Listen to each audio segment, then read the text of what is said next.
బిడ్డలారా, మొట్టమొదటిదిగా మనము మన శరీరాన్ని దేవునికి అనుకూలంగా మార్చాలి, దేవునికి పరిశుద్ధంగా మార్చాలి, ఆయన మనలో ఉండటానికి అనుకూలంగా మార్చాలి. అప్పుడే హృదయ శుద్ధి గలవారు ధన్యులు, వారు దేవుని చూస్తారు. నిజంగా నీ జీవితంలో ఆశీర్వాదం కావాలంటే మొట్టమొదటి బలి నీ శరీరాన్ని ఆయనకు సజీవయాగంగా సమర్పించుకోవటం. ఎప్పుడైతే ఇది చేయగలుగుతావో నీ జీవితంలో అద్భుతమైనటువంటి ఆశీర్వాదాన్ని పొందుకోగలవు. ఇది ఒక ఆత్మ సంబంధమైన బలి. నీ శరీరాన్ని దేవునికి అనుకూలంగా మార్చటం, పరిశుద్ధంగా నీవు జీవించటం. ఎందుకంటే మరి తెస్సలోనికి రాసినటువంటి పత్రికలు రాస్తాడు, దేవుని చిత్తము ఏమిటి అంటే ఇదిగో మనము పరిశుద్ధంగా జీవించుటయే దేవుని చిత్తం. జారత్వమునకు దూరంగా పారిపోవడమే దేవుని చిత్తం. మరి దేవుని చిత్తాన్ని నువ్వు నెరవేర్చి ఆయన ఆశీర్వాదం పొందుకోవాలని ఇష్టపడుతున్నాడు. మొట్టమొదటి బలి ఆత్మ సంబంధమైన బలి. రెండవదిగా హెబ్రీలకు రాసిన పత్రిక 13వ అధ్యాయం 15వ వాక్యంలో ఒక అద్భుతమైనటువంటి మాట ఉంటుంది. ఆయన నామమును ఒప్పుకొనుచు అర్పించు జిహ్వా ఫలము అనుస్తుతి యాగం. ఆయన నామాన్ని ఒప్పుకొనుచు అర్పించు జిహ్వా ఫలం. ఆయన నామాన్ని ఎలా ఒప్పుకోగలం? ఆయన నామాన్ని మనము ఎలా హెచ్చించగలం? ఆయన నామాన్ని ఎలా మహిమపరచగలం? లోకంలో మనం గమనిస్తూ ఉంటాం, ఒక వ్యక్తిని ఇంకొక వ్యక్తి పొగడి, ఒక వ్యక్తిని ఇదిగో హెచ్చించి, అన్నా నువ్వు ఇలాంటి వాడవన్నా, ఎంత మంచోడివో అన్నా, నువ్వు నిజంగా ఎంత గొప్పగా అందరి ఎడల దయాగుణం కలిగి ఉంటావో, అందరి ఎడల మరి ఒక కరుణ కనికరం కలిగి ఉంటావో, నిజంగా వాళ్ళని చూసి నువ్వు తట్టుకోలేవు అని అన్నప్పుడు అతనిలో మరి ఒక విధమైనటువంటి అతని మీద కన్సర్న్ ఏర్పడుతుంది. ఇతనికి ఏదైనా చేయాలి, ఇతడు నాలో ఉన్న గొప్పతనాన్ని చూస్తూ ఉన్నాడు, నాలో ఉన్నటువంటి అద్భుతమైనటువంటి సుగుణాలను చూస్తూ ఉన్నాడు, దానివల్ల నన్ను ఇతడు మరి ఒక విధమైనటువంటి ఆ నామాన్ని నన్ను ఎత్తుకొని నన్ను మరి మహింపరుస్తున్నాడు, కాబట్టి ఇతనికి ఏదైనా సహాయం చేయాలి అన్నటువంటి ఆలోచన అతనికి కలుగుతుంది.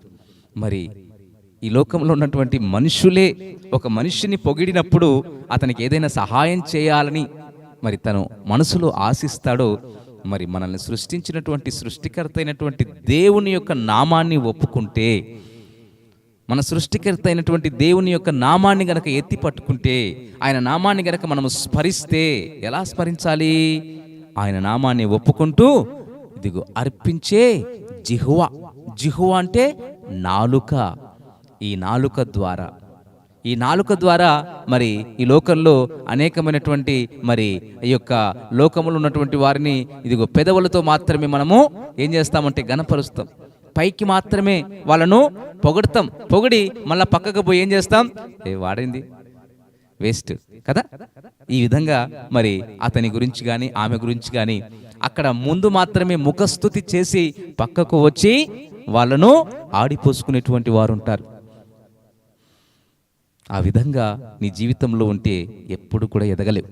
ఆ విధంగా నీ జీవితంలో ఉంటే ఏమాత్రము నీ జీవితంలో అభివృద్ధి సాధించలేవు. సక్సెస్ ఎప్పుడు నీ సొంతం కానే కాదు. ఎందుకంటే హృదయపూర్వకంగా నీకు మేలు చేసినటువంటి వారిని నువ్వు ఎప్పుడైతే వారికి కృతజ్ఞత కలిగి చాలా మరి వారి పట్ల కృతజ్ఞత భావం నువ్వు కలిగి ఉంటావో, నీ జీవితంలో నిజంగా దేవుణ్ణి నువ్వు మహిమపరచగలవు.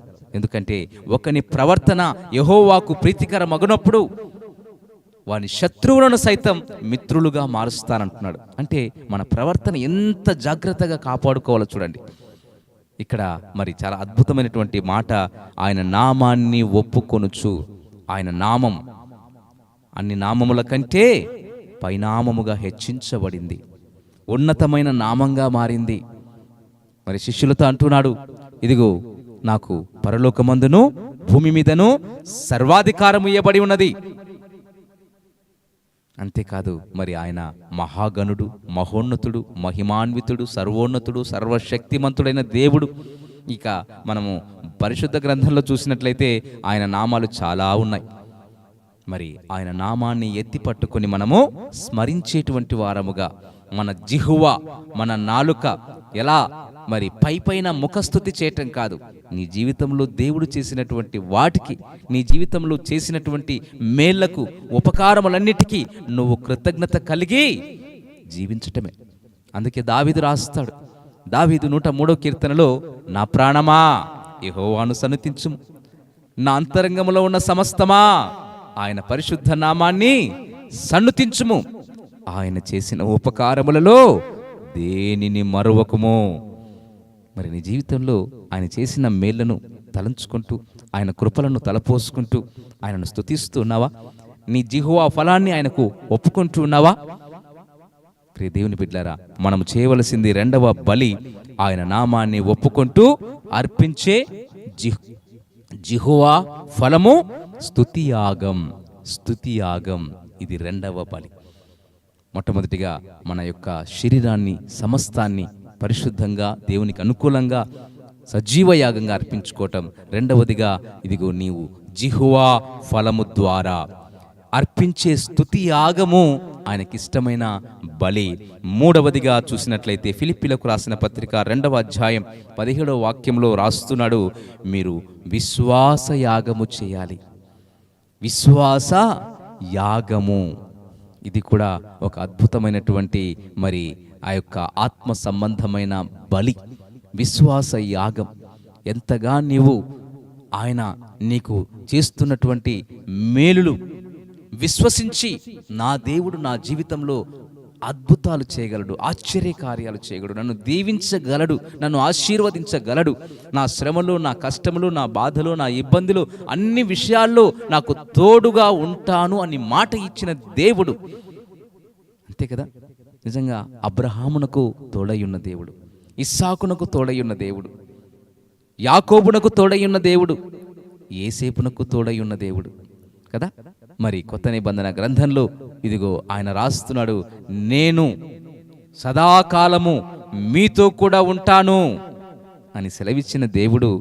మరి మనం ఎందుకు నమ్మలేకపోతున్నాం? మనం ఎందుకు సందేహిస్తున్నాం? మనం ఎందుకు తోమా వలె సందేహపడుతూ ఉన్నాం? నాకు ఈ పని జరుగుతుందా? నాకు మరి దేవుడు సహాయం చేయగలడా? నేను ఈ కష్టంలో ఉన్నానే, ఈ రోగంలో ఉన్నానే, దేవుడు నన్ను స్వస్థపరచగలడా? ప్రియ దేవుని బిడ్డలారా, గమనించండి, యెహోవాకు అసాధ్యమైనది ఏదైనా ఉన్నదా? దేవునికి అసాధ్యమైనది ఏదైనా ఉన్నదా? నో, ఆయనకు అసాధ్యమైనది ఏదీ లేదు. అంతేకాదు, మీరు కూడా అసాధ్యులే. శిష్యులంతా కూడా ఆ యొక్క దయ్యాన్ని వెళ్ళగొట్టలేనటువంటి పరిస్థితుల్లో ఆ తండ్రి యేసు ప్రభు వారి దగ్గరికి కుమారుని తీసుకుని వచ్చినప్పుడు, అయ్యా, నీ శిష్యులు ఈ దయ్యాన్ని వెళ్ళగొట్టలేకపోయారు, నా కొడుకు, నా కుమారుడు ఇదిగో మరి నీళ్ళలో, అగ్నిలో పడద్రోయబడుతూ ఎంతో మరి గాయపరచబడుతూ ఇబ్బంది పడుతున్నాడయ్యా. మరి ఏ దయ్యం ఇతన్ని మరి ఇబ్బంది పెడుతుందో నాకు అర్థం కాలేదు, కానీ నీ శిష్యుల దగ్గరికి తీసుకుని వచ్చాను, కానీ నీ శిష్యులు ఆ దయ్యాన్ని వెళ్ళగొట్టలేకపోయారు. నువ్వైనా దయచేసి నువ్వైనా నా కుమారుని రక్షించవా అన్నప్పుడు మరి శిష్యులను యేసు ప్రభు వారు ఇచ్చినటువంటి మరి ఆ యొక్క చీవాట్లు గమనించినట్లయితే, విశ్వాసము లేని మూర్ఖతరము వారలారా, నేనెంతకాలం మీతో కూడా ఉంటాను. నిజంగా అనేక సార్లు అవిశ్వాసపు పొరలు మనల్ని ఆవరించి దేవునికి అవిధేయతగా జీవించేటువంటి వారినిగా చేస్తున్నాయి. మనలో విశ్వాసం కావాలి. అందుకే అక్కడ అంటున్నాడు, మీరు ఆవగింజంత విశ్వాసము కలిగినటువంటి వారైతే ఈ కొండను చూసి నీవు పక్కకు పడద్రోయబడు అంటే అది వెళ్ళిపోతుంది. ఆవగింజంత విశ్వాసం.